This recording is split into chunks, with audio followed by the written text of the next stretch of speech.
The light was a liar. It was the first coherent thought that managed to cut through the bewildered fog in my mind, a single sharp shard in a swirl of cotton. The light in this cavernous ballroom, a place my son Mark called his winter reception hall, did not illuminate. It curated. It dripped from a dozen chandeliers, each one a crystalline starburst the size of a small car, and it pooled on the polished marble floor in shimmering, deceptive circles. It was a thick, honeyed light, an expensive light, designed to catch the glitter of diamonds on withered necks and the sparkle in champagne flutes held by hands that had never known a callus. It was a light that made everything look valuable, even me. And that was the greatest lie of all. I stood near a towering marble column, a piece of worn, homespun furniture accidentally placed in a palace, feeling the smooth, cold stone against the rough tweed of my jacket. The jacket was 30 years old, a gift from my late wife, Martha, for my 40th birthday. The wool was softened with age, the elbows threatening to give way, but it was clean and it was mine. It smelled of cedar from the chest where I kept it, a scent of home and memory that was entirely out of place in this atmosphere of perfume and ambition. I felt like a ghost at their feast, a specter of a life they had long since left behind, a life of grit and honest sweat that had, ironically, paid for the education that launched my son into the stratosphere of impossible wealth. They had positioned me strategically, like a piece of art meant to convey a certain message. Catherine, my daughter-in-law, had guided me here with a hand on my elbow that felt more like a clamp, her fingers cool and firm. Her smile was a masterpiece of engineering, all perfect white teeth and precisely upturned corners, but it never, not once, reached the cold, assessing blue of her eyes. "Just here, Frank," she had murmured, her voice a low, melodious hum that was as carefully produced as everything else about her. "You'll have a wonderful view of the orchestra, and people will be dying to meet Mark's father." The words were meant to sound inclusive, a warm welcome, but I heard the subtext clearly. Stay here, be seen, be the quaint salt-of-the-earth prop that proves my billionaire husband is still grounded. I was a testament to his humble beginnings, a living, breathing before picture they could display next to their spectacular after. I understood my role. I was to be charmingly bewildered by the opulence, to speak in simple, honest terms about my pride in my son, and to fade into the background when the real players, the titans of industry and finance, came to talk business disguised as pleasantries. I had played this role before. It was a small price, I had always told myself, for seeing my son happy, for witnessing a success so vast it defied my own imagination. The weight of this silent bargain had always been manageable, a dull ache of otherness I could ignore for a few hours. Mark found me an hour into the festivities. He moved through the crowd, not like he was parting it, but like it was parting for him, a human sea receding before the force of his presence. He wore a tuxedo that probably cost more than my car, tailored so perfectly it seemed less like clothing and more like a second skin. He had my height but none of my stoop. Years of hauling lumber and drywall had curved my spine into a permanent question mark, while his was a straight, unwavering exclamation point of confidence. He smiled, a flash of the boy I remembered, the one with the scraped knees and the boundless dreams, but it was overlaid with a veneer of public polish that made him a stranger. "Dad," he said, his voice booming slightly, projecting for the benefit of those around us. "Having a good time? Can I get you another ginger ale?" He was always careful about that, never offering me alcohol, framing it as concern for my health, but knowing, I suspected, that it also prevented any potential for loosened lips, for an unscripted moment of blue-collar reality to intrude upon their carefully constructed narrative. I nodded, the motion feeling stiff. "It's quite a party, son. Your mother would have loved all the sparkle." It was my standard line, a way of bringing Martha into the room with me, a shield and a comfort. It also served as a subtle reminder of the world we came from, a world where sparkle was the tinsel on a Christmas tree, not a constellation of diamonds scattered across a room. He clapped me on the shoulder, a gesture that was both affectionate and proprietary. She would have, he agreed, his eyes scanning the room, always networking, always assessing. Then he leaned in, lowering his voice to a conspiratorial whisper that was still loud enough for the couple next to us to hear. Hey, speaking of which, I meant to ask, did the extra $8,000 a month come through all right? I told my accountant to set it up as a recurring transfer. Just a little something to make sure you're comfortable. No reason for you to be dipping into your savings for anything. He smiled, a broad, generous, benevolent smile. The architect of my comfort, the dutiful son. And in that moment, the entire glittering, fraudulent room tilted on its axis. The honeyed light turned harsh, accusatory. The cheerful chatter of the partygoers became a deafening roar in my ears. $8,000 a month. The words echoed in the sudden, vast silence of my mind. It was a sum so immense, so disconnected from my reality, that it might as well have been $1 billion. My monthly pension was a little over $900. My Social Security added another $1,200. I lived on a shoestring budget, carefully portioning out my meager income to cover rent on my small apartment, my utilities, my simple groceries. I mended my own clothes, I patched my own shoes, I drove a 20-year-old pickup truck that groaned in protest every morning. I was not comfortable. I was surviving.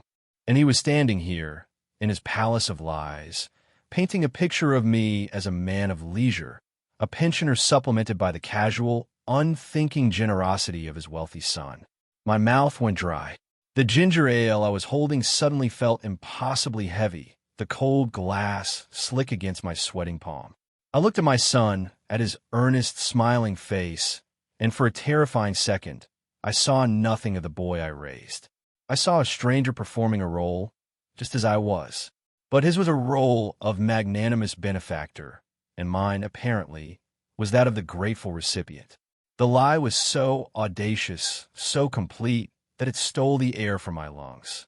I opened my mouth to speak, to ask the simple, devastating question, what $8,000? But my gaze flicked past Mark's shoulder and met Catherine's. She was standing about 20 feet away, ostensibly engaged in a conversation with a woman dripping in emeralds, but her eyes were locked on us, on me, and the look in them was not the warm, encouraging gaze of a daughter-in-law proud of her husband's generosity.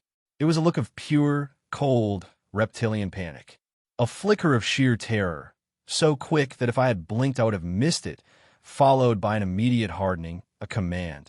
Her eyes narrowed almost imperceptibly, and in their icy depths, I read a clear, unambiguous message.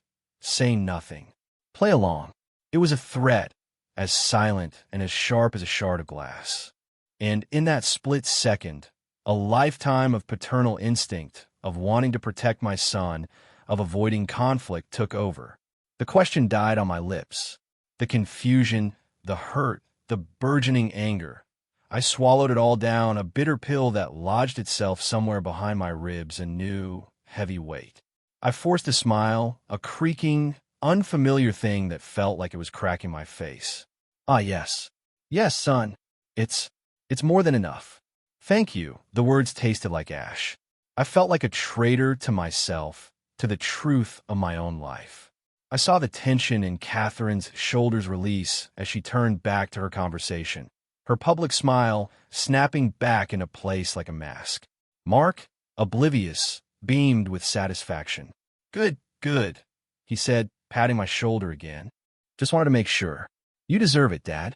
After everything you did for me. He then turned to greet a senator who had just approached, leaving me anchored to the cold marble, a statue of a lie. The weight in my chest began to spread, a cold dread seeping through my veins.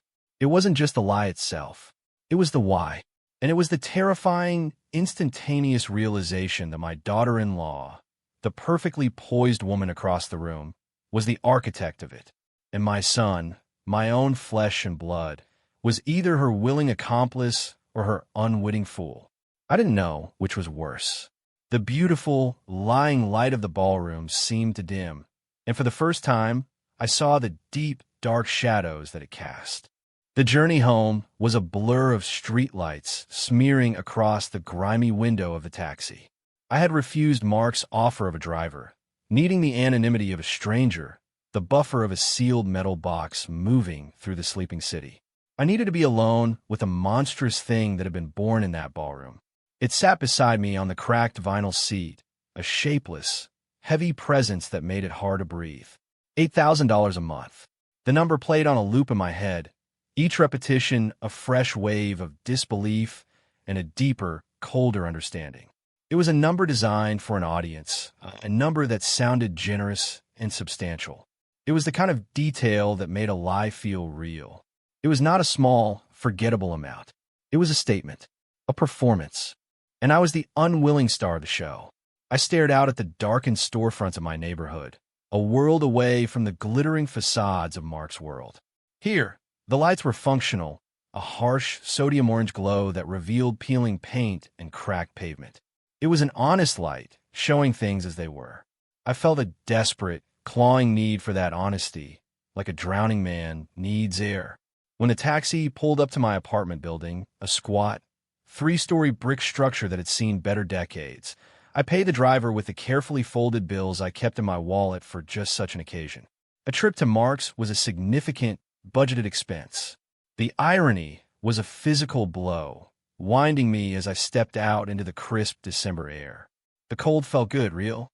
It stung my cheeks and cleared some of the fog from my head. I walked up the 2 flights of stairs, my footsteps echoing in the silence of the building. My hand trembled slightly as I fit the key into the lock of my apartment door.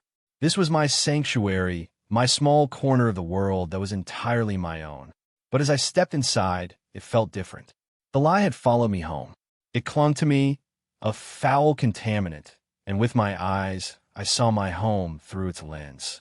The threadbare armchair where Martha and I had spent so many evenings, its floral pattern faded to a pale ghost of its former self. The small, 4 mica-topped kitchen table with its 2 mismatched chairs. The photograph on the wall of a younger me, strong and smiling, holding a toddler-aged Mark on my shoulders, his small hands tangled in my hair. Everything that had once been a source of simple comfort and proud memory now seemed to mock me. It all screamed of poverty, of a life of struggle, a life that was the absolute antithesis of the one described by my son just hours earlier. I didn't turn on the main light. I left the room in the shadows, illuminated only by the weak city glow filtering through the thin curtains. I sank into the armchair, the familiar springs groaning under my weight. The weight of my body felt insignificant compared to the new, crushing burden in my soul. I closed my eyes and saw Catherine's face again. That flicker of panic, that iron-willed command. It was the look of a person caught, a person protecting a vital secret. It was not a misunderstanding. It was a deliberate, calculated deception, and I had been made a party to it. My silent, coerced agreement in that ballroom had been my signature on a document I hadn't read. I felt a hot flush of shame. I, who had prided myself on a life of simple honesty, who had taught my son that a man's word was his bond, had stood in a room full of strangers and tacitly endorsed a lie about my own life. I had let them use me, my image, my history, to burnish their own. The work-worn hands, the simple clothes, the quiet demeanor. It wasn't me they valued. It was the caricature of me.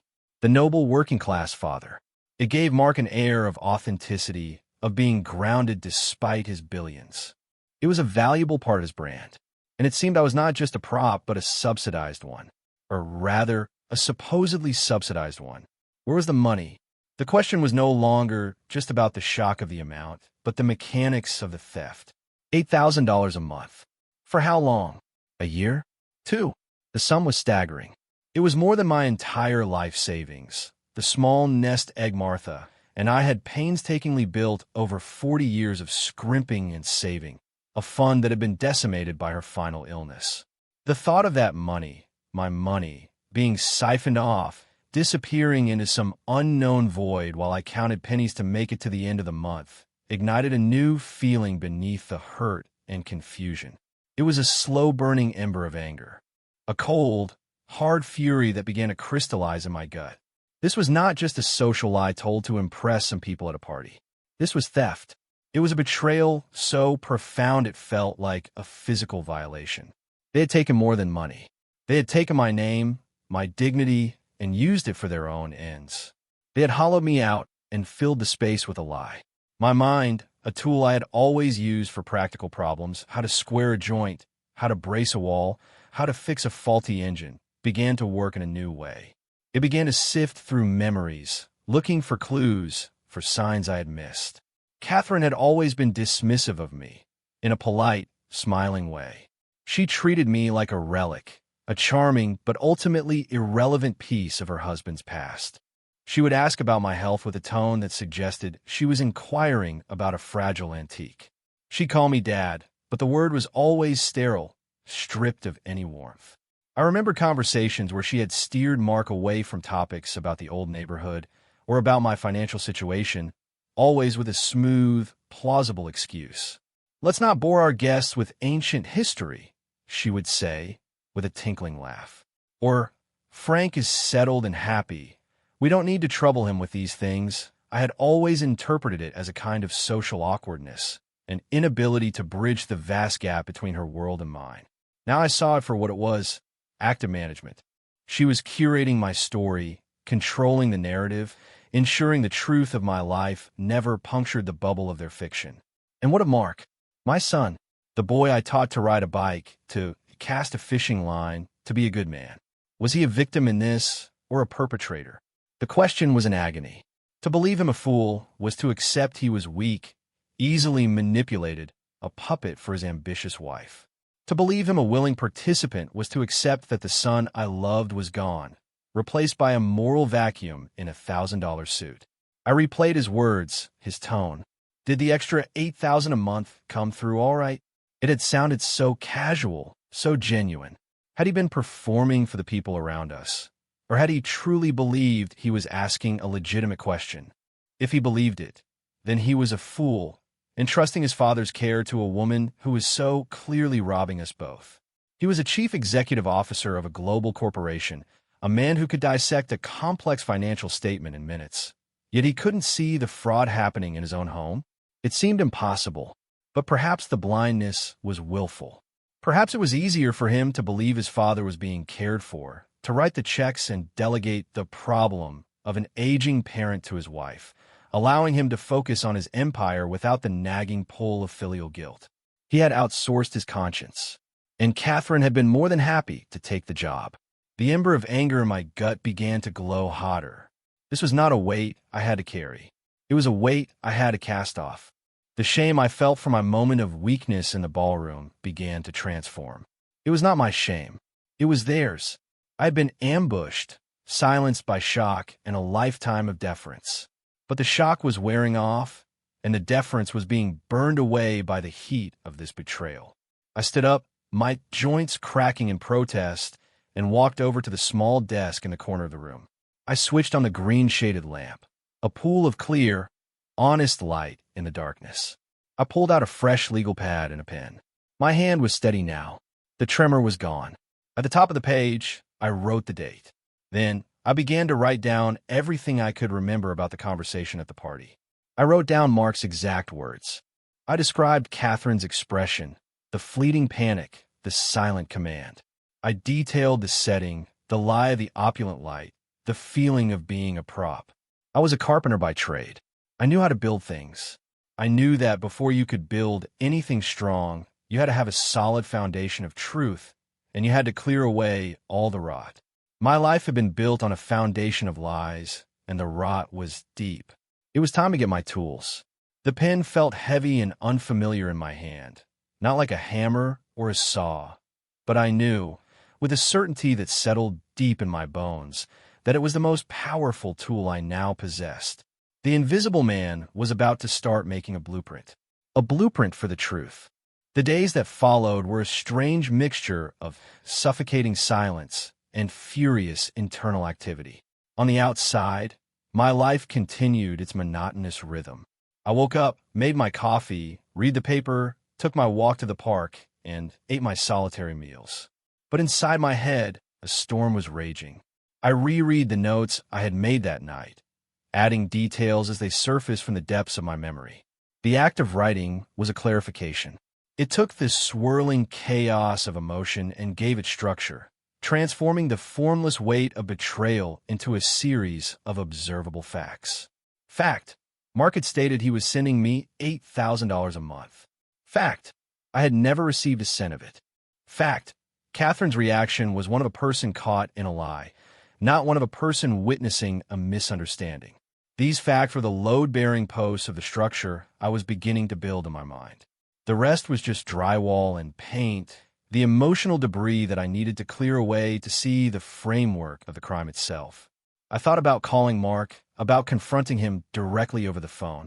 I picked up the receiver a dozen times, my thumb hovering over the numbers of his private line, a number he had given me for emergencies only. Was this not an emergency? A crisis of faith, of family, of fundamental trust? But each time, Catherine's face would flash in my mind, her eyes cold and hard. I knew, with an instinct I couldn't explain, that she would be the one to answer the phone, or she would be standing right beside him, coaching his response, twisting my words. A direct confrontation now would be a fool's errand. I was outmatched in their world of smooth words and calculated responses. They would call me confused, mistaken, perhaps even senile. They would wrap their concern around me like a straitjacket, using my age against me, painting me as a befuddled old man who had misheard or misunderstood. I had seen Catherine do it to others who had crossed her path, a disgruntled former employee, a business rival. She was a master of character assassination, all done with a smile and a tone of deep, regretful sympathy. I would not walk into that trap. I needed more than my word against theirs. I needed proof. I needed a foundation that was unshakable. My thoughts turned to David Miller. We had grown up together in the old neighborhood, two scrawny kids with big dreams. I had gone into the trades, learning to build with my hands, and he had gone to law school, learning to build cases with words. We had remained friends throughout the years, a bond forged in a time before our lives had diverged so dramatically. David was retired now, but his mind was as sharp as the chisels I used to keep honed to a razor's edge. He was a man of quiet integrity, a man who, like me, believed that the truth had a certain weight and texture to it, that it was a real thing, not just a matter of perspective. I hesitated to call him.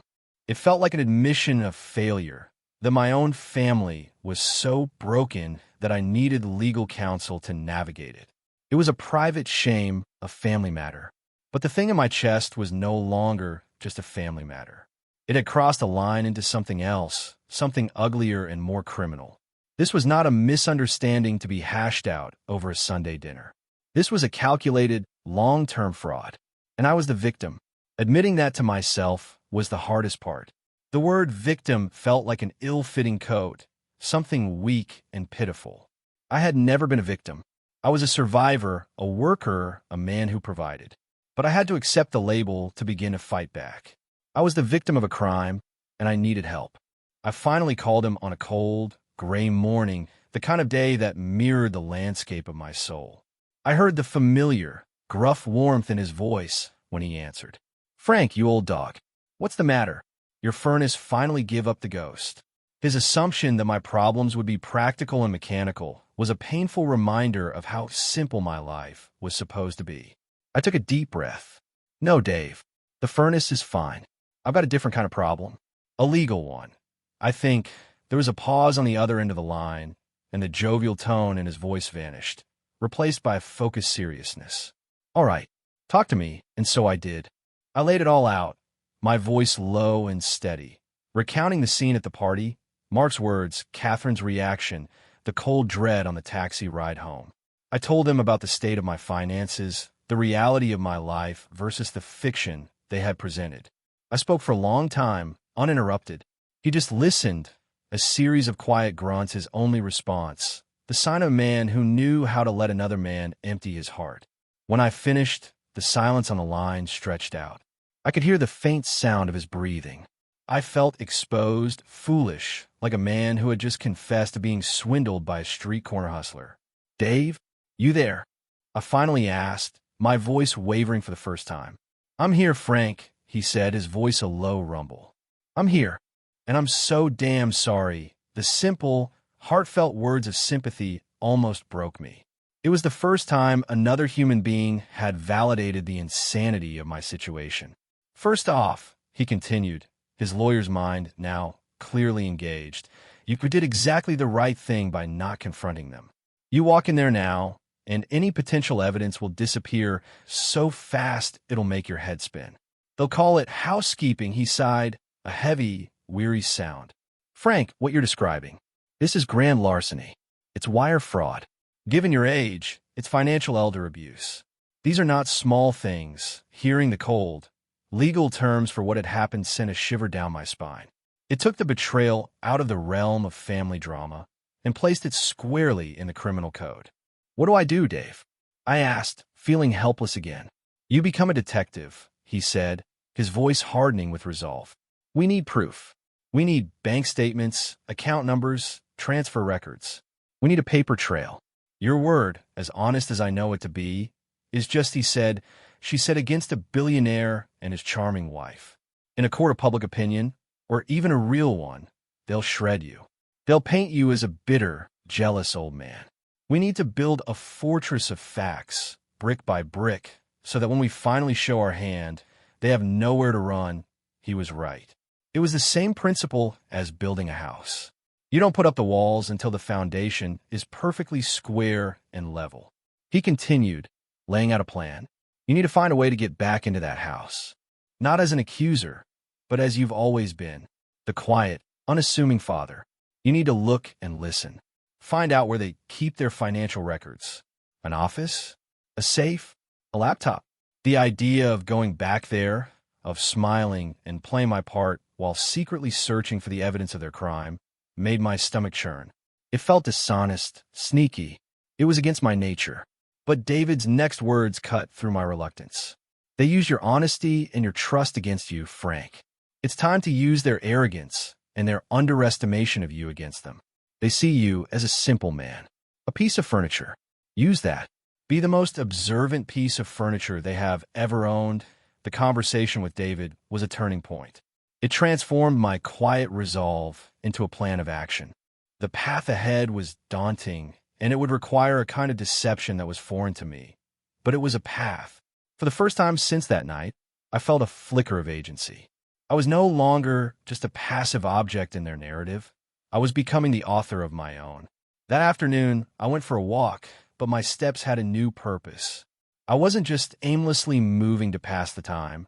I was thinking, strategizing. How could I get back into the house? The holidays provided a perfect excuse. Christmas was just a few days away. They would expect me to come for Christmas dinner. It was part of the performance. I would go. I would eat their food, accept their hollow pleasantries, and I would watch. I would be the ghost at the feast again, but this time, the ghost would be haunting them. The thought sent a chill down my spine that had nothing to do with the winter air. It was the cold thrill of the hunt. The weight of the betrayal was still there, a leaden lump in my soul, but now it was joined by something else, the hard, sharp edge of determination. The awakening was over. The investigation was about to begin. Preparing for my return to that house felt like preparing for a battle. I spent the next few days meticulously planning my approach, my mind, so accustomed to the tangible logic of wood and measurements, now wrapping itself around the unfamiliar architecture of subterfuge. David's words echoed in my head. They see you as a simple man. Use that. It became my mantra. I had to suppress the righteous anger that simmered just below the surface and replace it with a mask of benign, slightly befuddled old age. It was a bitter role to play, a lie I had to tell with my entire being, but it was the only tool I had that could get me past their defenses. I rehearsed my lines in the mirror, practicing the gentle, non-committal smile I would offer Catherine, the proud, simple words I would have for Mark. The face staring back at me was my own, but the expression was a stranger's. It was the face of a man who was hiding, a man who was hunting. The reflection made me feel like a coward and a strategist all at once. The opportunity to enact my plan came sooner than I expected. The day before Christmas Eve, my phone rang. It was Mark. His voice was buoyant, full of forced holiday cheer that sounded tinny and false over the line. "Dad, Just wanted to firm up plans for tomorrow. We're having a few people over for dinner, a quiet affair before the big gala on New Year's. Catherine is very excited to have you. We'll send a car around 6. A quiet affair. For them, that probably meant 30 people. The mention of another gala sent a fresh wave of nausea through me, but I pushed it down. This was it. The opening. I took a breath, summoning the character I had been rehearsing. "Oh, that sounds wonderful, son," I said, pitching my voice to sound a little frail, a little tired. "But you know, my old back has been acting up something fierce with this cold weather. I'm not sure I'm up for a big party." I let the lie hang in the air, a piece of bait. I could almost hear the gears turning in his head. My absence would be a problem. The prop would be missing from the stage. "Oh," he said, the cheer in his voice deflating slightly. "Well, that's no good. Catherine will be so disappointed. Is there anything we can do?" "Well," I said, pausing for effect, as if the idea were just occurring to me. "I was thinking maybe I could come over a bit earlier in the day, before the guests arrive. We could have a quiet chat, just the two of us. I could say hello to Catherine, and then be on my way before I get too tired and become a nuisance." It was a perfect piece of misdirection. I was framing my request in terms of my own frailty and my desire not to be a burden, playing directly into their perception of me. It was a move born of a carpenter's logic. You use a wedge to split a log by finding the existing crack and applying pressure. Their perception of my weakness was the crack. "Dad, you're never a nuisance," he said, the platitude sounding automatic. "But that's a great idea. Why don't you come for lunch? Catherine's out with her charity committee until about 3, so it would just be you and me. We can have the chef whip something up. The house will be quiet, jackpot." I had not only secured access to the house, but I had a window of several hours where Catherine, the vigilant gatekeeper, would be absent. A surge of adrenaline shot through me, so potent it made my hand shake. I steadied it against the table. "That sounds perfect, son. I'll look forward to it." The next day, the company car, a sleek black sedan with windows so dark they seemed to drink the light, arrived precisely at noon. The ride was silent and smooth, a journey through a portal into another dimension. As we passed through the enormous wrought iron gates and up the long, winding driveway, I felt my heart begin to pound against my ribs, a frantic drumbeat of fear and resolve. The house stood on the hill like a monument to an alien civilization, all sharp angles of glass and stone, imposing and sterile. It was a house designed to be looked at, not lived in. As I stepped out of the car, the cold air bit at my cheeks. I clutched the small, canvas tool bag I had brought with me. It was my cover and my alibi. Earlier that morning, I had called Mark with a follow-up idea. "You know," I'd said in my put-on, slightly doddery voice, "while I'm there, I was thinking about that beautiful mahogany bookshelf in your library. The last time I was there, I noticed one of the doors wasn't hanging quite right. It's probably just a loose hinge. I could bring a few tools and fix it for you. It would give my hand something to do. It was a masterful stroke, if I did say so myself. It gave me a legitimate reason to be carrying a bag of tools, and it provided a plausible excuse to be in his library, which I knew from past visits was adjacent to his home office. Mark had loved the idea. "Dad, you don't have to do that," he'd protested weakly, but I could hear the relief in his voice. It was so much easier for him to relate to me as a handyman, a fixer of things, than as a father with complex emotional needs. It put our relationship back on its familiar, transactional footing. Mark greeted me at the door himself. He was dressed in casual, expensive-looking loungewear that probably cost more than my entire wardrobe. He gave me a brief, awkward hug. "Dad, good to see you. You really didn't have to bring your tools." I patted the canvas bag. "Nonsense. An idle mind is the devil's workshop. Besides, it'll make me feel useful." We went into the vast, cathedral-like kitchen, where a uniformed chef was already preparing a simple lunch of soup and sandwiches, which in this house involve artisanal bread, imported cheese, and soup made from vegetables I couldn't even name. As we ate, I kept the conversation light, asking about his work in the vaguest possible terms, talking about the weather, telling a few old, harmless stories about his childhood that he had heard 100 times before. I was playing my part, being the simple, nostalgic father. All the while, my senses were on high alert. I was mapping the house in my mind, noting the locations of the staff, the rhythms of their movements, the sounds of the house. I was a hunter sitting in a blind, waiting for my moment.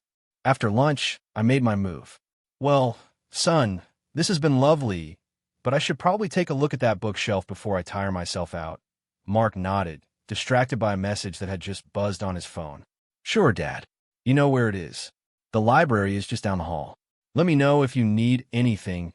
He was already walking away, his attention captured by the glowing screen in his hand. He was dismissing me, just as I had hoped he would. I was now just the handyman, left to his task. I picked up my tool bag and walked down the long, silent corridor, my worn work boots making no sound on the thick plush carpet. The library was as grand and impersonal as the rest of the house, with floor-to-ceiling shelves filled with books that looked like they had never been touched, their spines perfectly aligned, more for decoration than for reading. I went to the bookshelf I had designated as my patient, a massive, ornate piece of furniture. I knelt down and opened my tool bag, pulling out a screwdriver and a small level, making a show of examining the hinge. My heart was hammering. The door to Mark's office was right there, not 10 feet away. It was closed. I spent a good 15 minutes fiddling with the hinge, making small, work-like noises, tightening a screw here, tapping a piece of wood there. I listened. The house was silent, except for the distant clatter of dishes from the kitchen. Mark was nowhere to be seen. This was my chance. My hands were slick with sweat. I stood up and walked silently to the office door. I put my ear against the cold, smooth wood. Nothing. I reached out, and my fingers brushed against the brass knob. It felt cold as ice. I hesitated for a fraction of a second. This was a line I had never crossed in my life. I was about to enter a private space, uninvited, to search for evidence against my own son. The thought was a violation of my own moral code. But then I thought of the lie, of the stolen money, of the years of deception. They had crossed the line first. They had violated the sanctity of our family, of my trust, of my very identity. My resolve hardened. I turned the knob. It was unlocked. The door swung open with a soft, almost inaudible click. I slipped inside, closing it gently behind me, my breath held tight in my chest. The hunt had truly begun. The office was the nerve center of Mark's empire and Catherine's ambition. It was a space that perfectly encapsulated them, cold, modern, and ruthlessly organized. One wall was a sheet of glass looking out onto a manicured garden that was as artfully arranged and devoid of life as a painting. The desk was a massive slab of dark wood, empty except for a sleek laptop and a single, starkly modern telephone. The air smelled of leather and money.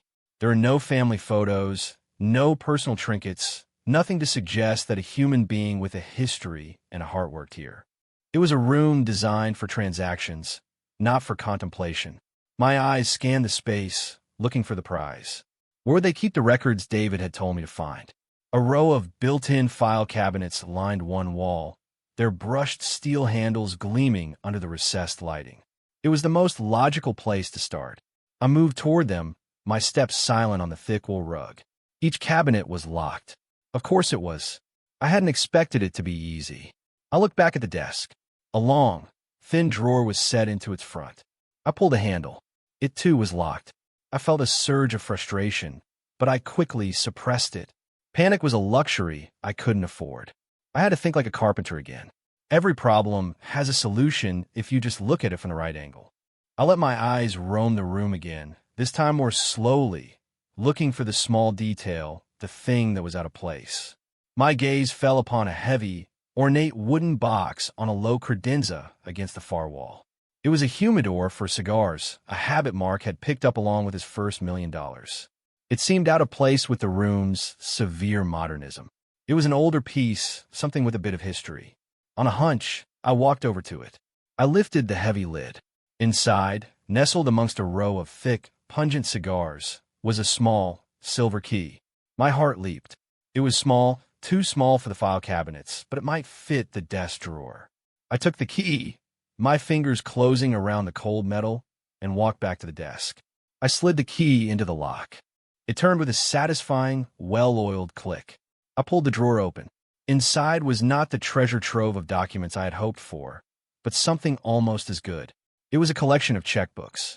There were several for various corporate accounts, but tucked underneath them was one that made my breath catch in my throat. It was a personal checkbook, and the names printed in the top left corner were Mark and Catherine Renshaw. But that wasn't what seized my attention. Below their names was a second address, not for the mansion, but for a post office box in a neighboring town. A secret address. I quickly flipped open the cover. The check register was filled out in Catherine's neat, precise handwriting. And as I scanned the entries, my blood ran cold. There were regular monthly entries, each for thousands of dollars, made out to utility companies I didn't use, to a property management firm I'd never heard of, to high-end grocery delivery services. And then I saw it, a recurring monthly entry, dated the first of every month for the past 3 years. The payee was listed as FR, living expenses. The amount was $8,000. I stared at the entry, the neat ink a testament to a monstrous, long-running lie. FR, Frank Renshaw. My initials. They had created a phantom expense, a line item in their budget that corresponded to the lie they told the world. But where was the money actually going? They weren't writing a check to me. This was just a record of a supposed payment. The real transactions would be electronic, harder to trace. But this checkbook, with its secret post office box address, was the first piece of hard evidence. It proved that the $8,000 figure wasn't some casual, off-the-cuff number Mark had invented at the party. It was a premeditated, carefully documented part of their financial fiction. I needed to document this. I pulled my old, simple flip phone from my pocket. My hands were shaking so badly it was hard to operate the small buttons. I opened the camera function, a feature I had rarely ever used. The quality was poor, but it would have to do. I took several pictures of the check register, focusing on the entries made out to FR. I photographed the cover of the checkbook with their names and the post office box address. Each click of the phone's tiny, artificial shutter sounded like a gunshot in the silent room. As I was pocketing my phone, I heard a sound from the hallway. A car door closing in the distance. My blood turned to ice. Catherine. She was home early. I was trapped. My mind raced, a panicked scramble for an escape route. I quickly but carefully placed the checkbook back in a drawer, exactly as I'd found it. I relocked the drawer and put the key back in the humidor, nestled under the cigars. I had to get out of the office, get back to the library before she found me. I moved to the office door, my heart pounding a frantic rhythm against my ribs. I cracked the door open a barest fraction of an inch and peered out. The hallway was empty. I could hear her voice now, closer, talking to one of the staff near the front of the house. I didn't have much time. I slipped out of the office, pulling the door silently closed behind me. I practically flew back to the library, my feet sinking into the plush carpet, making no sound. I knelt down by the bookshelf, picking up my screwdriver, my hands trembling. I forced myself to focus on the hinge, to make my movements look natural, purposeful. A moment later, Catherine appeared in the library doorway. She was dressed in an elegant cashmere coat, her face flushed from the cold. She looked like a queen surveying her domain. She stopped short when she saw me. "Frank," she said, her voice a mixture of surprise and something else, something I couldn't quite decipher. "Suspicion? I didn't realize you were here." I looked up from my work, composing my features into a mask of pleasant, mild surprise. "Catherine, dear, you're home early. Mark invited me for a quiet lunch." I gestured with the screwdriver. I noticed this hinge was loose the last time I was here, so I thought I'd fix it while I had the chance. "Almost done." I hope my voice didn't betray the adrenaline coursing through my veins. Her eyes, sharp and intelligent, swept over me, over the tool bag, over the bookshelf. It was a quick, comprehensive assessment. For a terrifying second, I thought she could see right through me, that she could smell my fear and deceit. "How thoughtful of you," she said finally, her voice smooth as silk. The perfect smile was back in place. "But you mustn't tire yourself. We have people for that sort of thing. You know, the subtle condescension was there as always." "I was the help." "I know," I said, giving her a folksy, self-deprecating smile. "But it keeps my hands busy. An old man needs a project. She accepted this, or seemed to. She lingered in the doorway for a moment longer, her gaze still unsettlingly sharp. Well, Mark is on a conference call. I'll be in my sitting room if you need anything. Then she was gone, her heels clicking softly as she walked away. I let out a breath I didn't realize I'd been holding. The air left my lungs in a ragged, shaky sigh. I had the first piece of proof. I had survived the first skirmish. And she had no idea that the humble, simple-minded piece of furniture at her library had just declared a silent, secret war. Leaving that house was like surfacing for air after being held underwater for too long. I made my excuses to Catherine a short while later, claiming my back was getting stiff and I needed to get home before the evening traffic started. She was perfectly gracious, all smiles and feigned concern, arranging the car to take me back. The entire performance felt surreal. We were two actors in a play, both aware that the script was a lie, but neither willing to break character. As the car pulled away, I looked back at the house, a cold fortress of glass and stone, and I felt a profound and desolate sadness. That was the house my son lived in, but it was not his home. A home is built of love and trust, not secrets and stolen money. The evidence on my phone felt like a hot coal in my pocket. It was both a victory and a tragedy. It was the proof I needed, but it was also the confirmation of a betrayal so deep it felt bottomless. When I got back to the safety of my small apartment, the first thing I did was call David. I didn't even take off my coat. "I've got something," I said, my voice low and urgent. I described the office, the locked drawer, the key in the humidor, and the checkbook with a secret post office box and the damning entries. I could hear him scribbling notes on the other end of the line. "Frank, this is magnificent," he said, his voice charged with a lawyer's excitement at a promising piece of evidence. "This is more than a foothold. This is a beachhead. The FR line item is a direct link to the lie they told at the party. It proves premeditation. And the P.O. box. That's a classic move for hiding transactions. It suggests a whole other layer to their financial life that they want to keep hidden. Can you send me the pictures you took?" My heart sank a little. "Dave, I used my old flip phone. The pictures are probably terrible. Doesn't matter," he said quickly. "Clarity isn't the issue right now. It's about having a record. Send them to my email. I'll see what I can make out. But Frank, you did good. You did damn good. Now you need to lay low. Don't call them. Don't initiate any contact. Let them think the quiet, helpful father has gone back to his quiet life. We have the beginning of a foundation. Now we need to find out what is holding up. The next few days are the quietest and the longest of my life." Christmas came and went. Mark called on Christmas morning, a brief, cheerful call full of hollow sentiment. He mentioned that he and Catherine had a gift for me, a new cashmere sweater, and that they'd have it messengered over. The irony of it was sickening. A luxury gift, likely paid for with my own stolen money, to maintain the fiction that they were caring, dutiful children. The sweater arrived in a ridiculously oversized box tied with a silk ribbon. I opened it, and the wool was impossibly soft, a whisper of a fabric. It felt like a shroud. I folded it and put it in the back of my closet, a piece of evidence I couldn't bear to look at. I spent the day alone, eating a simple meal and watching old movies on my small television, trying not to think about Christmases past, when the house was filled with the smell of Martha's baking and the sound of a young Mark's excited laughter.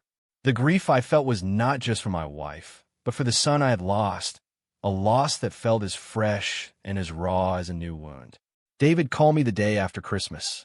"I've been doing some digging," he said, his voice grim. "That P.O. box address you found is registered to a shell corporation. CM Holdings. The initials are almost arrogant, aren't they? Catherine and Mark." I ran a search on the corporation. It's the legal owner of several properties, including a condominium in the city and a beach house down the coast. Properties you didn't know about, I'm guessing. I sank into my chair, the phone feeling heavy in my hand. "No," I whispered. "I had no idea. And it gets better," David continued, a hard edge to his voice. "The property management firm you saw in the checkbook register, they manage those properties. And the utility bills paid from that account, they're for those addresses. So The money they were logging as living expenses for you was, in fact, being used to secretly maintain their portfolio of hidden assets. They weren't just stealing from you, Frank. They were using your name as a cover for a sophisticated money laundering scheme. They were washing their own money through an account disguised as your allowance. The scope of it, the sheer, cold-blooded complexity of the deception, was staggering. This wasn't just about skimming some money to fund a lavish lifestyle. This was a calculated, criminal enterprise. Catherine had built a financial firewall, a secret empire funded by a lie, with my name as the cornerstone of the entire fraudulent structure. I felt a dizzying sense of vertigo, as if the floor had dropped out from under me. I was not just a prop, I was a tool, a key component in a machine I couldn't begin to comprehend. What does this mean, Dave? I asked, my voice barely a whisper. It means we're no longer in the shallow end of the pool, Frank, he said soberly. This is deep. This is complex. And it means we need more than just a few blurry photos from a flip phone. We need official bank records. We need transaction histories. We need to get inside that shell corporation. And for that, we need to go to the authorities. The thought of involving the police, the district attorney, the government was terrifying. It made everything so final, so public. It would mean the destruction of my son, the end of his career, his reputation. A part of me, the father part, recoiled in horror. Could I do that? Could I be the one to bring the temple crashing down on his head? I voiced my fears to David. This will ruin him, I said, the words tasting like poison. Frank, David said, his voice gentle but firm. He is already ruined. A man who does this to his own father, who allows it to be done, has already lost his soul. You are not the one destroying him. You are simply the one holding a mirror up to the destruction that is already there. And what about you? Are you supposed to just fade away, a silent victim, while they continue to use you and steal from you? Is that the legacy you want to leave? Is that what Martha would have wanted? He was right. Martha, she was a woman of fierce integrity. She would never have stood for this. She would have fought like a lioness for her family's honor and for the truth. Her memory gave me strength. The conflict within me, the father versus the victim, began to resolve itself. The father had to protect the son he had raised from the man he had become. And sometimes, protection looks like consequences. Sometimes, love has to be tough enough to let the whole rotten structure burn to the ground, in the hope that something honest can be rebuilt from the ashes. You're right, I said, my voice clear and steady. The decision was made. The internal debate was over. There was no turning back. The path of quiet resolve had led me to a crossroads, and I had chosen the one marked justice. What's our next move? Our next move, David said, is to find an ally on the inside. Someone who has access to the real documents, the hard copies. Someone who sees what's going on and has a conscience. You said there was a staff in the house. A chef, housekeepers. Is there anyone there you think might be sympathetic? My mind immediately went to Maria, the head housekeeper. I had seen the way Catherine spoke to her, the casual cruelty, the dismissive tone. I had also seen the look in Maria's eyes, a quiet, simmering resentment, a weary dignity.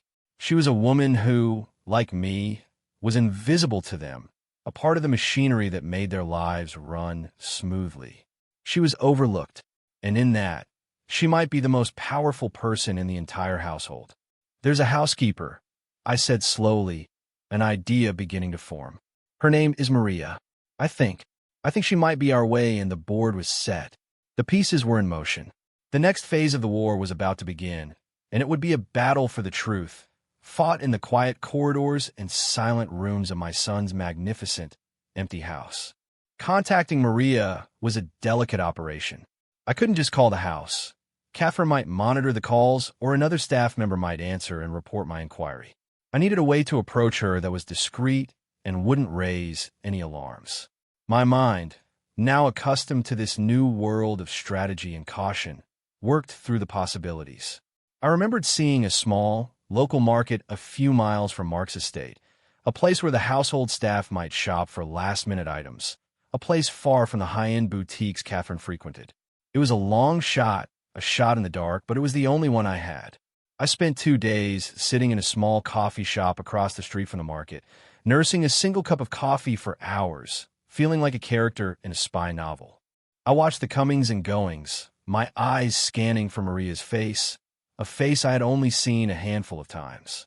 On the afternoon of the second day, just as I was about to give up, I saw her. She was walking out of the market, carrying 2 grocery bags, her face etched with a familiar weariness. My heart started to pound. This was it.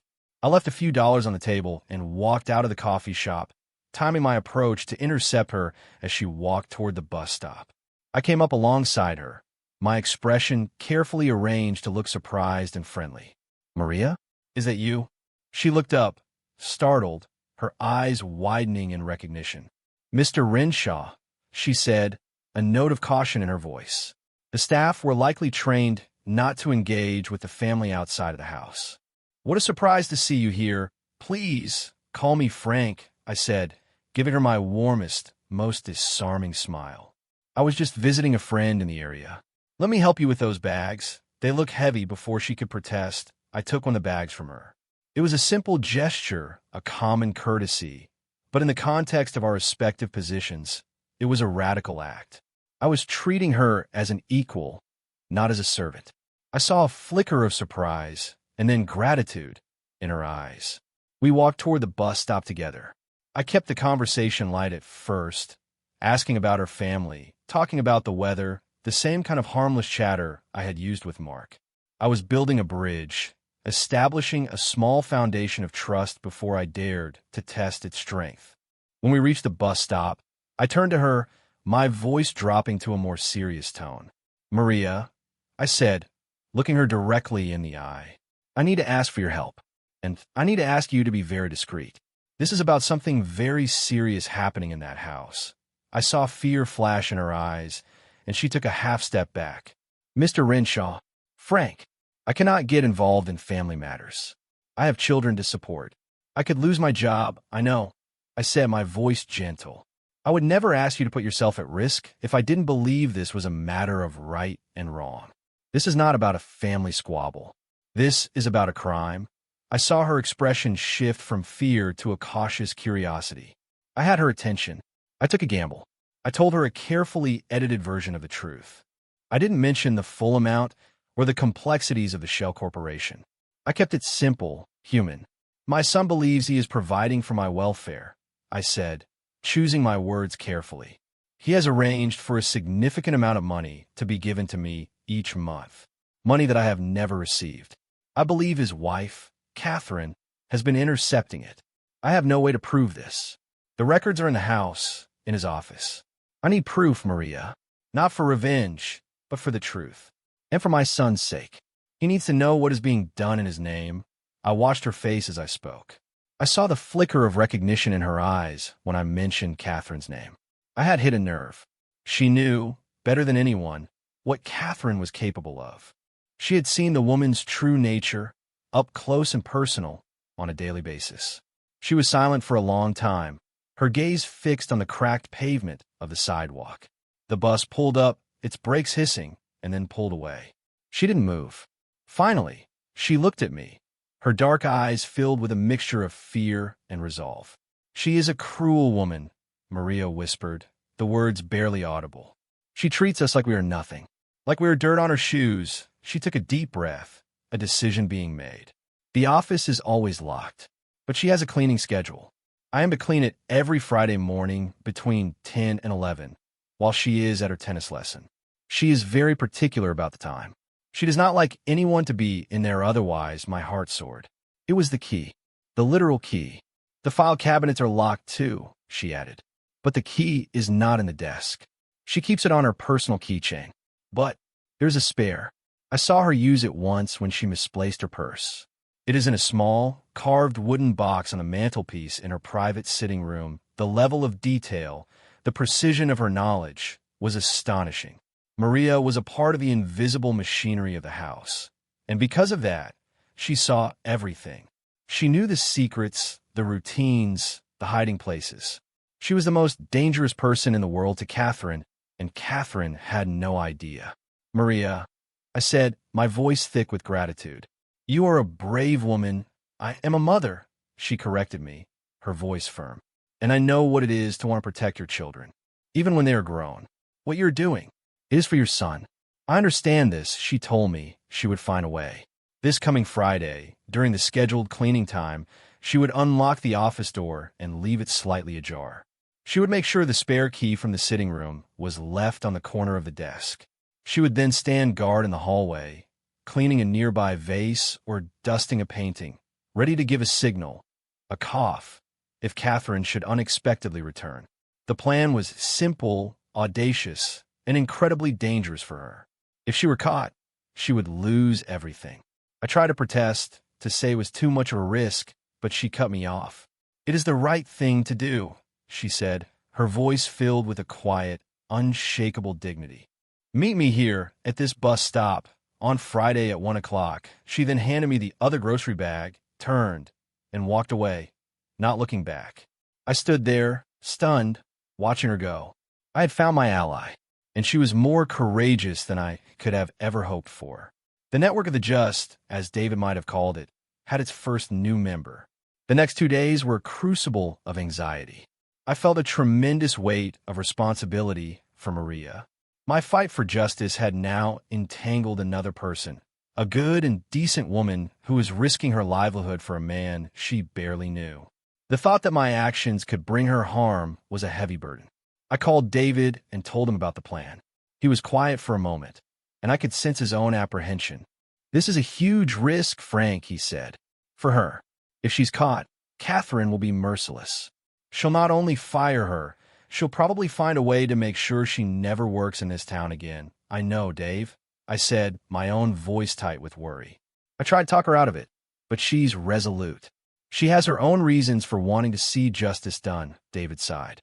"All right, then we have to make sure her risk pays off. You'll have a very small window of time in there. You need to be ruthlessly efficient. Forget the checkbooks this time. We need to go for the motherlode. We need official bank statements. Find statements for that shell corporation, C.M. Holdings. Find statements for the account linked to that secret P.O. box. That's where the real proof will be. Photograph every page, every single one. Get the account numbers, the transaction histories, everything. Be methodical. Start at the top of the file drawer and work your way down. Don't stop until you hear her cough." On Friday morning, I felt like a soldier preparing to go over the top of a trench. I dressed in simple, dark clothes that wouldn't stand out. I took a taxi to a location a mile away from Mark's estate and walked the rest of the way, cutting through a wooded area that bordered the back of the property. I found a spot where I could see the front gates without being seen, my heart pounding with every car that passed. At precisely 10:15, I saw Catherine's sleek silver convertible pull out of the driveway and speed down the road. She was on her way to her tennis lesson. The first part of the plan was in motion. I waited another 10 minutes to give Maria time to get into position. Then I made my way to a prearranged spot at the back of the house, a small service entrance used by the gardeners, which Maria had told me she would leave unlocked. The door opened with a soft click. I was in. The house was eerily silent. It felt like a giant, sleeping beast. I moved quickly and quietly through the service corridors, my worn boots making no sound. I knew the layout of the ground floor from my previous visits, and I made my way toward the wing that housed the library and the office. As I approached, I saw Maria in the hallway, just as she had promised. She was polishing a silver picture frame on a side table, her back to me. She didn't turn or acknowledge my presence. She was the perfect lookout, completely invisible in her role. The door to the office was slightly ajar. I slipped through the opening, my breath catching in my throat. The room was just as I remembered it, cold and imposing. And there, on the corner of the massive desk, was a single, small brass key. The spare. Maria was a woman of her word. I went straight to the bank of file cabinets. The key slid into the lock of the top drawer and turned smoothly. I pulled it open. It was filled with files, each one neatly labeled in Catherine's precise hand. My eyes scanned the labels. Household expenses, charity donations, investment portfolio. I was in the belly of the beast. I started going through the files one by one, my fingers fumbling slightly with a mixture of adrenaline and fear. I found a file for the P.O. box first. It was thin, containing only the rental agreement. No bank statements. My heart sank. Had I come all this way for nothing? I kept searching. Then in the back of the drawer, under a file labeled Miscellaneous, I found it. A thick folder with no label at all. I opened it. Inside was a stack of bank statements, bound with a thick rubber band. The name on the top of the statement was not Mark or Catherine. It was C.M. Holdings. This was it. I took the stack of statements to the desk, laying them out carefully. I pulled out my phone, my hands shaking again. I had to force myself to be calm, to be methodical, just as David had instructed. I started with the first page of the oldest statement from 3 years ago. I photographed it, then the next page, and the next. The statements were a roadmap of their deception. I could see the monthly deposits from a primary account belonging to Mark, usually disguised as management fees or consulting services. And I could see the withdrawals, the payments to the property management company, the utility bills for the secret properties, and large, regular cash withdrawals. But then I saw something else, something that made the hairs on the back of my neck stand up. There were monthly transfers, each for exactly $8,000, going from the C.M. Holdings account to another account at a different bank. An account under a single name, Catherine Renshaw. The sheer, breathtaking audacity of it almost knocked the wind out of me. It was a three-step process. First, Mark would transfer money into the shell corporation, C.M. Holdings, likely writing it off as a business expense. Second, the shell corporation would pay for their secret properties and other expenses, and a log would be made in their personal checkbook register that a payment of $8,000 had been made for FR, living expenses, creating a false paper trail. Third, the actual $8,000 would then be transferred from the shell corporation directly into Catherine's personal account. It was a clean, elegant, and utterly diabolical system. She wasn't just stealing my allowance. She was stealing from her own husband, using my name as the lever and the excuse. She had created a slush fund for herself, a secret nest egg, built on a foundation of lies upon lies. Mark was not just an unwitting fool in this. He was a victim too, in a way. He was being robbed by his own wife, who had weaponized his casual generosity and his willful blindness against him. I worked feverishly, photographing page after page. The sheer volume of paper was immense. 3 years of monthly statements, each several pages long. My phone's memory was filling up. My battery was draining. I was so engrossed in my work, so lost in the labyrinth of their financial deceit, that I almost didn't hear it. A soft cough from the hallway. The signal. My blood ran cold. She was back. Catherine was back early. I scrambled to put the statements back in the unlabeled folder, my hands clumsy with panic. I stuffed the folder back into the file cabinet, shoved the drawer shut, and locked it. I ran to the desk, grabbed the spare key, and was about to run out of the room when I realized my mistake. The key belonged in the sitting room. I couldn't leave it here. I couldn't leave with it. I was trapped. I heard her voice, closer now, just down the hall, talking on her phone. I had seconds. I looked around the office, my eyes darting, searching for a place to hide. There was nowhere. The room was all clean lines and open spaces, except for the space under the massive desk. It was a desperate, childish move, but it was the only one I had. I scrambled under the desk, pulling my legs into the deep knee hole, pressing myself against the back panel. I held my breath, praying she wouldn't come into the office. I was a fool. I had been caught. My war was over before it had even truly begun. I crouched in the darkness of the knee hole, my body contorted into a painful knot, the smell of lemon polish and old wood filling my nostrils. My heart hammered against my ribs like a trapped bird. I could hear Catherine's footsteps now, sharp and decisive on the hardwood floor of the hallway, coming closer. Then the sound I had been dreading, the click of the office door opening. I squeezed my eyes shut, a useless, primal instinct to hide. I could see the light change as the door swung open, a bright rectangle appearing at the edge of my cramped, dark space. I heard her walk into the room. Her footsteps paused. I imagined her standing there, surveying the room, her sharp eyes missing nothing. Had I left a mark? A scuff on the floor? A paper out of place? The silence stretched for an eternity. I could hear the frantic pounding of my own blood in my ears. Then, I heard the soft creak of the leather desk chair as she sat down. My blood turned to ice. She was at the desk. She was inches away from me, separated only by a thin slab of wood. I could hear the rustle of her clothes, the soft tap of her fingernails on the desk surface. I held my breath until my lungs burned, praying she wouldn't look down, praying she wouldn't see the scuffed toes of my old work boots protruding from the shadows. She sighed, a sound of weary frustration, and then I heard her pick up the telephone. "Yes, connect me to Jean-Pierre," she said, her voice crisp and businesslike. There was a pause. "Jean-Pierre, it's Catherine Renshaw. Listen, we have a problem with the Geneva transfer. It was supposed to be coded as a capital investment, not an income disbursement. Yes, I know what the documents say. I'm telling you the documents are wrong. Fix it. I don't care what it takes. That money needs to be invisible by the end of the business day. Do you understand me?" I listened, frozen in my hiding place, as she conducted a conversation that was so far outside my realm of experience, it might as well have been in a foreign language. She spoke of offshore accounts, of tax shelters, of moving vast sums of money between continents with the ease of a person ordering groceries. It was a glimpse into the true scale of her operations. My stolen allowance was a pittance, a drop in the ocean of her financial machinations. I was not just a cover for a secret slush fund. My name and my story were a small, folksy thread in a vast, global tapestry of deceit. It was terrifying, and in a strange way, it was liberating. The crime against me was not personal. I was just a convenience, a tool she had picked up to solve a small logistical problem.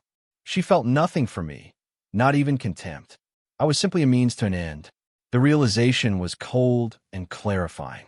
It stripped away the last vestiges of family feeling, of hurt and betrayal, and left only the hard, unyielding reality of the crime. After she finished her call, she sat in silence for another long moment.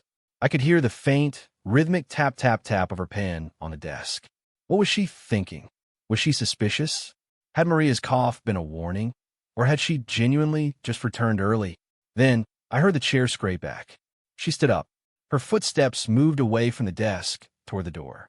I heard the door click shut. She was gone. I waited, not daring to move, for what felt like an hour, though it was probably only a few minutes. I strained my ears, listening for any sound, any sign of her return. The house was silent again. Slowly, painfully, I unfolded my cramped limbs and crawled out from under the desk. My legs were numb, my back screaming in protest. I crept to the door and listened. Nothing. I opened it a crack. The hallway was empty. Maria was gone. She had done her part and then disappeared, melting back into the invisible machinery of the house. But I still had the key. The small brass key was clutched in my sweating palm. I couldn't leave it in the office. I had to return it to the mantelpiece in her sitting room, a room I had never been in, a room I had no idea how to find. I was trapped in a labyrinth of my own making. I had no choice. I had to find that room. I slipped out of the office and started down the hallway, moving with a stealth I didn't know I possessed. I felt like a burglar in my own son's house. I passed a series of closed doors, each one a potential trap. Which one was hers? I chose one at random and pushed it open. It was a guest bedroom, opulent and unused. I backed out and tried the next one. This one was a small study, filled with art books. The third door I tried opened into a room that was so intensely personal, so obviously hers, that it felt like a violation to even look inside. The colors were all creams and pale blues, the furniture delicate and antique. And there, against the far wall, was a white marble fireplace. On the mantelpiece, amongst a collection of silver-framed photographs of her with celebrities and politicians, was the small, carved wooden box. I moved quickly, my heart in my throat. I crossed the room, my eyes darting toward the door, expecting her to appear at any moment. I opened the box, dropped the key inside, and closed the lid. It was done. I had covered my tracks. As I turned to leave, my eyes fell on the photographs. There were dozens of them, a gallery of her success. Catherine with senators, Catherine with movie stars, Catherine with European royalty. But in all the pictures, I noticed something strange. Mark was in very few of them, and in the ones he was in, he looked like an accessory, an afterthought, standing slightly behind her, his smile looking strained. And there were no pictures of me. Not a single one. It was as if his entire past, his entire family before her, had been erased. In the narrative of her life, a narrative she had carefully constructed and curated, we did not exist. We were the deleted scenes. I got out of the house the same way I came in, through the service entrance at the back. As I stepped out into the cold, clean air, I felt a profound sense of release. I had been into the heart of the beast, and I had come out alive, and with the prize. I walked back to the bus stop where I was to meet Maria. She was already there, sitting on the bench, her hands folded in her lap. She looked up as I approached, her face a mask of anxiety. "I thought you were caught," she whispered, her voice trembling. She came back.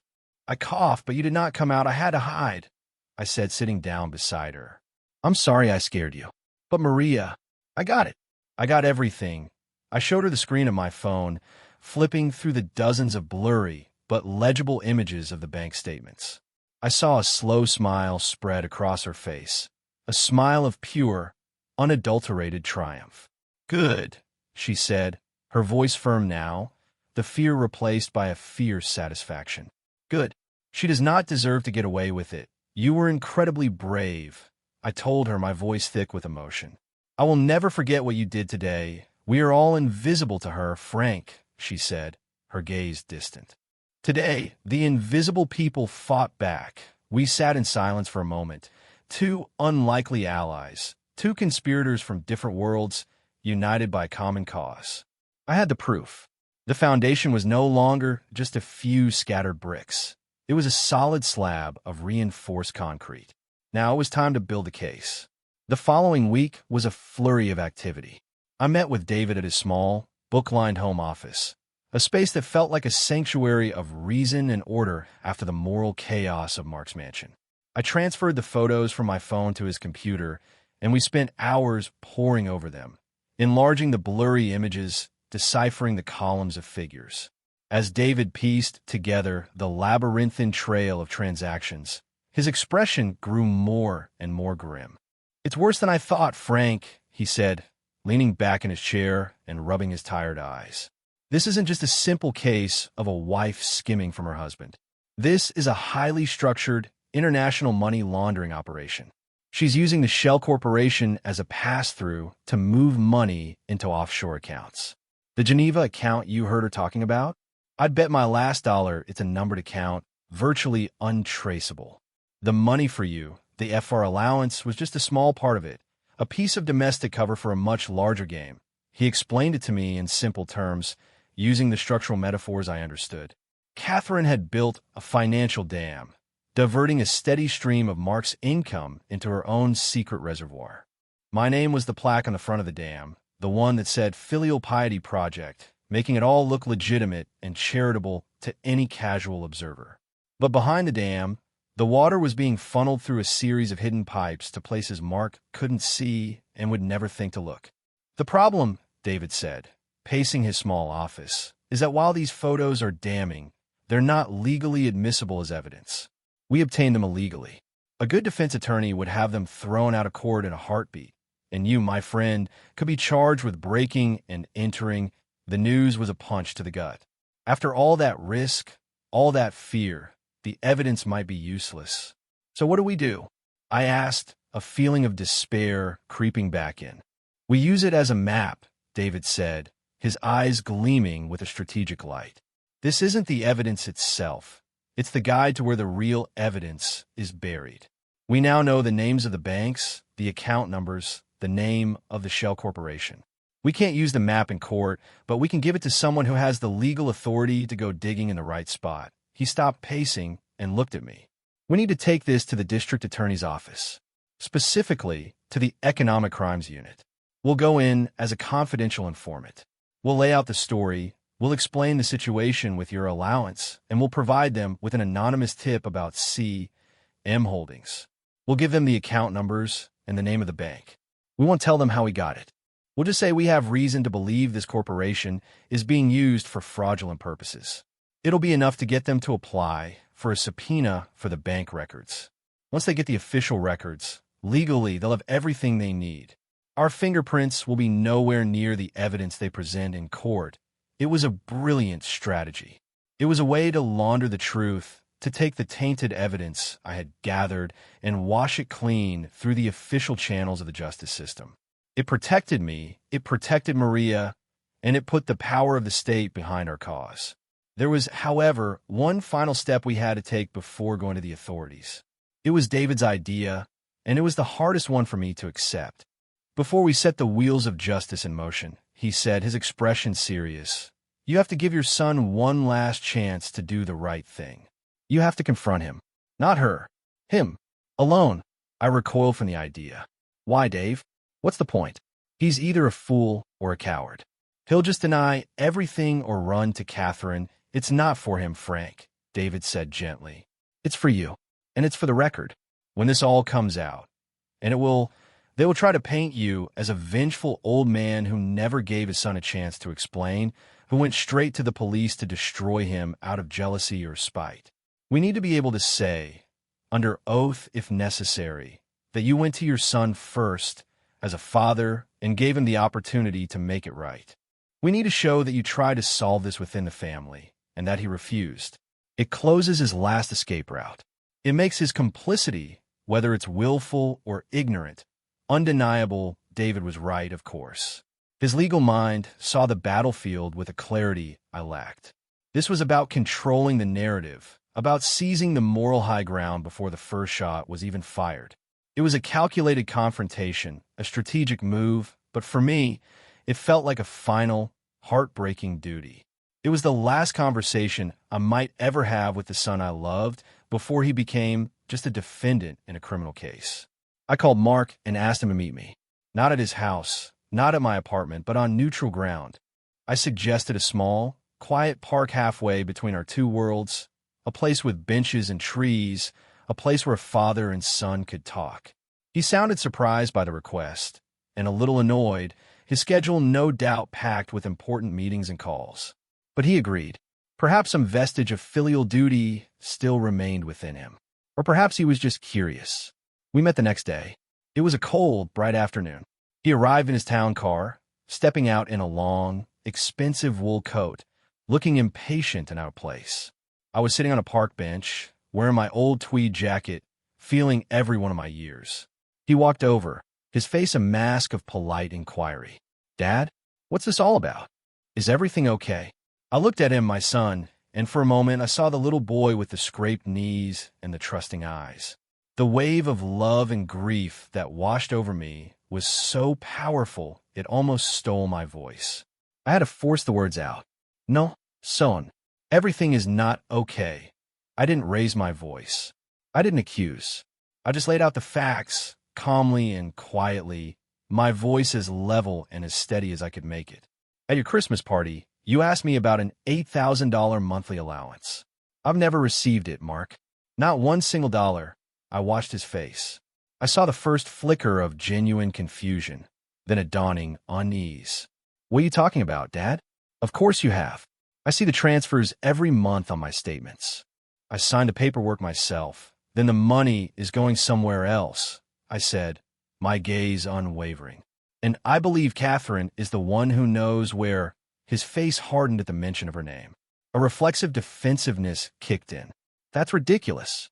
Catherine handles all the family finances. She's meticulous. You must be mistaken. Maybe it's go to a different account." "I only have one account, Mark," I said, my voice still quiet, but with an edge of steel now. "The same one I've had for 40 years.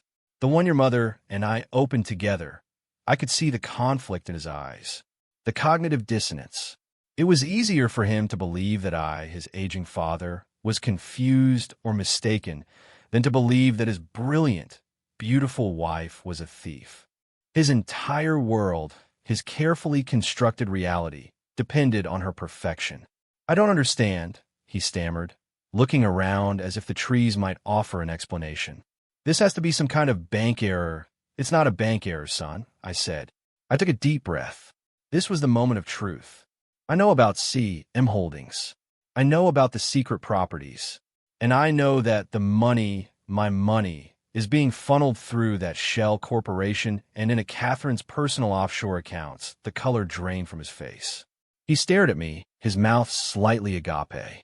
I had just detonated a bomb in the middle of his perfect life, and he was standing in the epicenter of the blast. The confusion in his eyes was replaced by a look of pure, unadulterated panic. It was the same look I had seen on Catherine's face at the party. The look of being caught. And in that moment, I had my answer. He didn't know. He genuinely didn't know the specifics. He was a fool. A willing, willfully ignorant fool who had signed the papers, trusted his wife implicitly, and never bothered to look any closer because it was easier not to. He had outsourced not just his conscience, but his common sense. That's insane, he whispered, but there was no conviction in his voice. Where did you hear these things? You've been talking to someone. Someone is trying to poison you against her. The truth is not poison, Mark, I said, my voice softening with a sudden, unexpected wave of pity for him. He was a child in a man's body, a king in a paper crown, and his kingdom was crumbling around him. I'm giving you a choice. Right here, right now. You can confront your wife. You can unravel this lie. You can pay back the money that was stolen, and you can begin to make things right. Or you can continue to live in this fiction she has built for you. But if you choose the lie, then I am done. And I will take this to people who will not let it stand. The choice is yours, son. Be the man I raised you to be. I stood up, my old bones aching. I had said what I needed to say. I had given him his chance. I looked at him one last time, at his pale, stricken face, and I saw not a monster, but a weak man, a man hopelessly out of his depth. The anger I had carried for so long was gone, replaced by a vast, empty sadness. I hope you make the right choice, I said. Then I turned and walked away, leaving him alone on the park bench with the ruins of his life. I didn't look back. I knew, with a certainty that settled in my soul like a cold, hard stone, which choice he would make. He would choose the lie, because the lie was beautiful, and the truth was a long, hard road he was not equipped to travel. The silence from Mark in the days that followed was a deafening confirmation of his choice. He didn't call. He didn't text. He didn't appear at my door, filled with righteous anger or desperate apologies. He did nothing.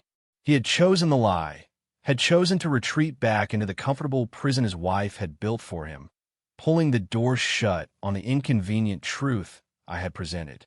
His inaction was a form of action, a passive endorsement of the fraud. David had been right. The confrontation had been necessary. It had solidified Mark's position not as a mastermind, but as a willing accessory after the fact, a man who, when presented with the truth, chose to become its accomplice. The last thread of hope I had clung to, that he might, when faced with the facts, rise to the occasion and become the man I had raised him to be, snapped. The sadness I felt was profound, a deep, hollow ache for a son who was well and truly lost to me. But my resolve was now absolute. There were no more family ties to consider, no more emotional conflicts to navigate. There was only the crime and the need for justice. With a heavy heart, but a clear conscience, I went with David to the district attorney's office. The building was a stern, imposing block of granite, a physical manifestation of the unyielding power of the law. We met with a prosecutor from the Economic Crimes Unit, a sharp, no-nonsense woman named Assistant District Attorney Chun. We sat in her small, cluttered office, and I told my story one more time. I started at the beginning with the party, and I told her everything, leaving out only the part about how I had obtained the documentary proof. I presented myself as a concerned father who had stumbled upon a discrepancy and, upon looking closer, had reason to believe his daughter-in-law was engaged in serious financial misconduct. David then took over, presenting the anonymous tip. He laid out the information about C, M Holdings, the P.O. Box, the bank, and the account numbers, framing it as information received from a confidential source who feared retribution. ADA, Chin listened intently, her face unreadable, making occasional notes on a legal pad. She asked a few clarifying questions, her inquiries sharp and precise.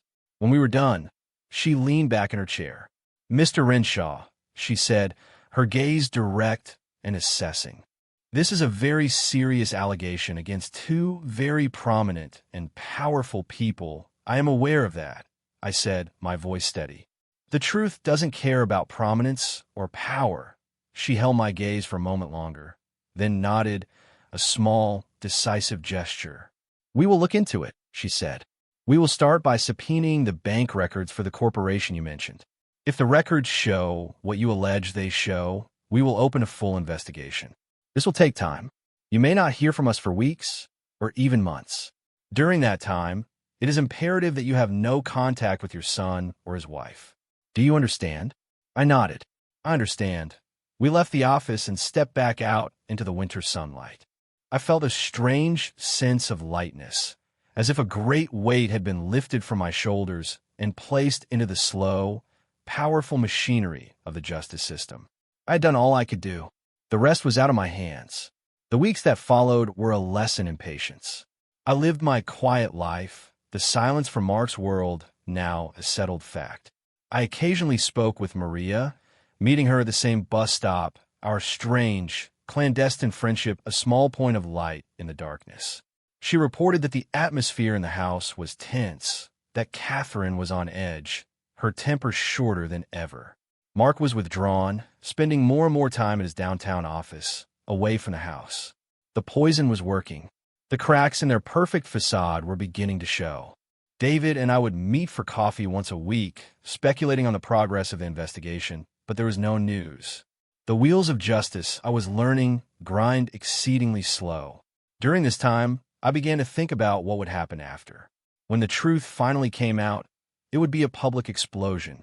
My name would be in the papers, my face on the news. I had spent my entire life as an invisible man, a quiet worker in the background. The thought of that kind of exposure was terrifying, but I knew it was the necessary price of the truth.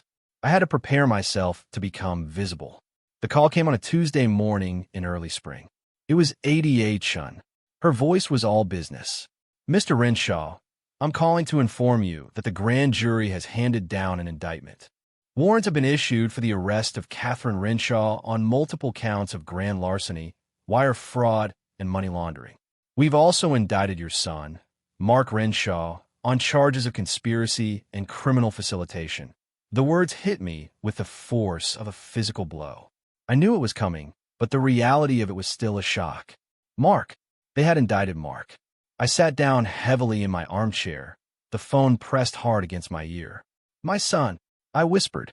His signature is on the incorporation documents for the shell company. Mr. Renshaw, she said, her voice not unkind. And it's on the initial transfer orders that funded it. He may not have been the architect of the scheme, but he was the signatory. He facilitated the crime. Whether he did so knowingly or out of willful ignorance will be for a jury to decide. But we have enough evidence to charge him. She told me that they would be arrested later that day. It would be quiet, discreet. They would be asked to surrender at a specific precinct to avoid a media circus. But the news would break eventually. She was giving me a courtesy heads up. After I hung up the phone, I sat in silence for a long time. There was no triumph, no sense of victory, only a vast, cavernous sadness. My son, the little boy who had held my hand so tightly when he was scared, was about to be arrested. I had set this in motion. I had done it for the right reasons, for the truth, for justice. But the cost was immense. I had saved myself, but I had destroyed my son. Or had I? The question echoed in the quiet room. Had I destroyed him, or had I simply forced him to confront the destruction he had allowed to happen to himself? I thought of the man on the park bench, the man who had chosen the comfortable lie over the hard truth. I had not made that choice for him. He had made it himself. The consequences, as bitter as they were his own. I had to believe that. It was the only way I could live with what I had done. The news broke the next day, just as Chun had predicted. It was an earthquake. Billionaire philanthropist and socialite wife indicted in massive fraud scheme. The headlines were sensational. The story was on every news channel, every website. They used a picture of Mark and Catherine from the Christmas party, the very night this whole nightmare had begun. They were smiling, the golden couple, the picture of success and happiness. And there I was, in the background, a blurry, out-of-focus figure near a marble column. The invisible man who had brought it all crashing down. The media frenzy was intense. Reporters camped outside my apartment building. My phone rang incessantly. I didn't answer. I drew the curtains and sat in the quiet darkness of my home, a voluntary prisoner. David handled all the media inquiries, issuing a simple statement that I was a private citizen who was cooperating with the authorities and would have no further comment. The trial was scheduled for the summer. The months leading up to it were a strange, surreal limbo. Mark and Catherine were out on bail, living in their mansion, their lives on hold. I saw pictures of them in the paper, going to and from their lawyers' offices. Catherine looked as defiant and as elegant as ever, her expression a mask of cold fury. Mark just looked broken. He had lost a shocking amount of weight. His eyes were hollow, his shoulders slumped. He looked like a man who was being eaten alive from the inside out. I felt a pang of pity for him, but it was a distant, abstract feeling. He was a stranger to me now, a character in a legal drama, no longer the son of my heart. The legal process was slow and methodical. There were hearings, motions, depositions. I had to give a deposition myself, in a sterile conference room, with a team of Catherine's high-priced lawyers trying to trip me up, to paint me as a confused, senile, and greedy old man. But I had the truth on my side. I just stuck to the facts, calmly and simply. My testimony, David told me later, was unshakable. The day I had to testify at the trial was the hardest day of my life. I walked into the courtroom, and it was exactly as I'd seen in movies. The stern judge, the rows of jurors, the teams of lawyers. And at the defendant's table sat Mark and Catherine. She refused to look at me, her gaze fixed on a point on the far wall. But Mark looked at me.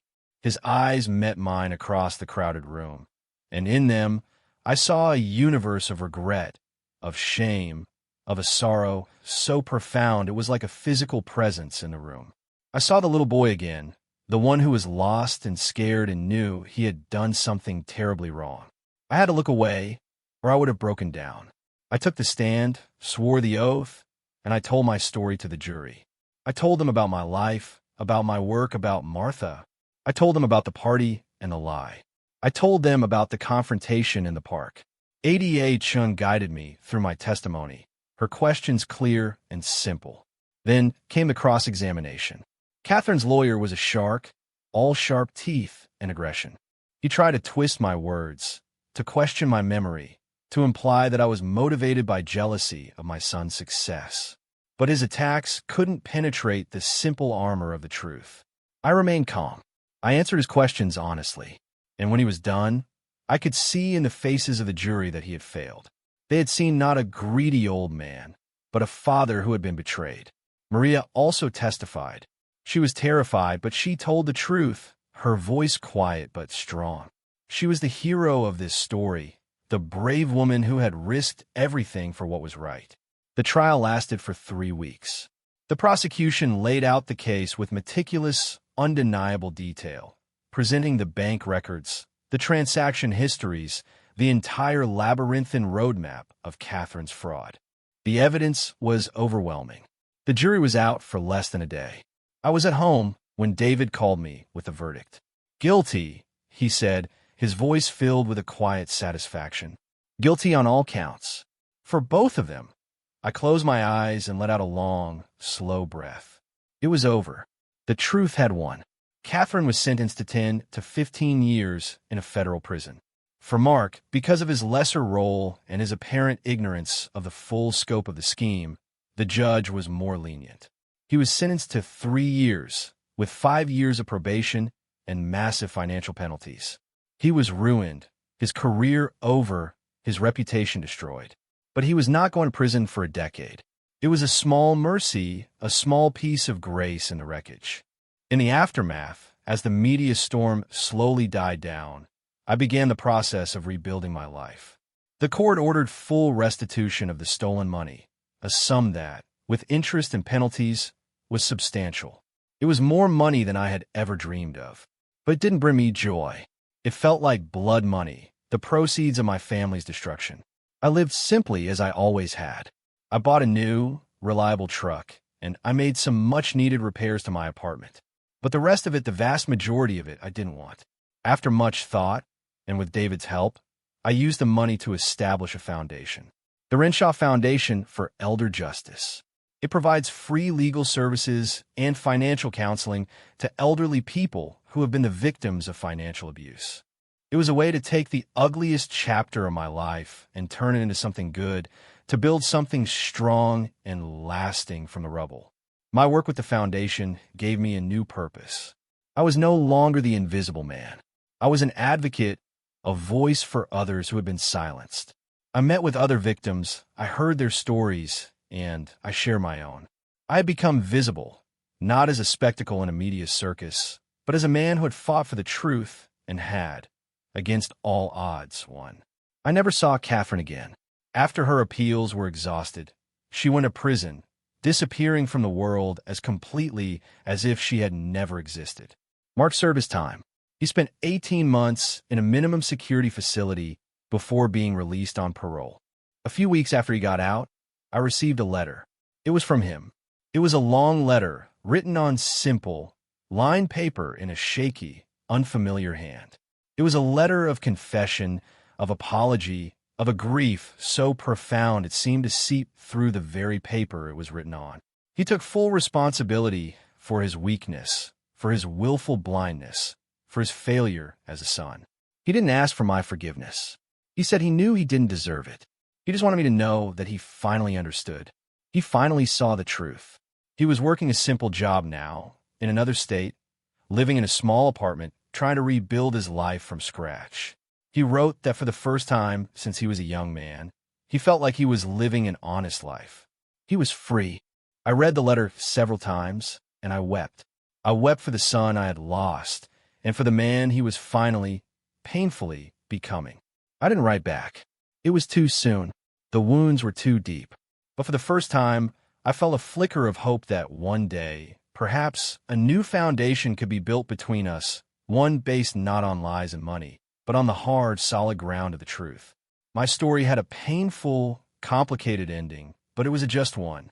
And in the quiet evenings, as I worked on the foundation's business, I knew that I had done the right thing. I had chosen the daylight, with all its harsh realities, over the beautiful, deceptive, and ultimately destructive darkness. I had honored Martha's memory. I had reclaimed my own name, and I had found a new purpose, a new way to build. And that, I realized, was a victory far greater than any courtroom verdict. It was the victory of a life, once broken, made whole again. If my story has moved you, if it has resonated in some small way with your own experiences of truth and deception, of family, and the complex weights we carry, then please consider liking this video and subscribing to the channel. It helps more than you know. Let me know in the comments where you're watching from, because stories like this, they build bridges. They connect us all, no matter the distance, reminding us that the struggles for dignity and justice are universal. And if you know someone who might be in a situation like mine, someone who feels invisible, whose voice has been taken from them, share this with them. Sometimes, just knowing you're not alone is the first step, the first tool you need to begin clearing away the rot and finding solid ground. Click on the playlist for the next story, because there are always more truths to be told, more foundations to be examined, and more light to be shown into the dark corners of the world. Thank you for listening.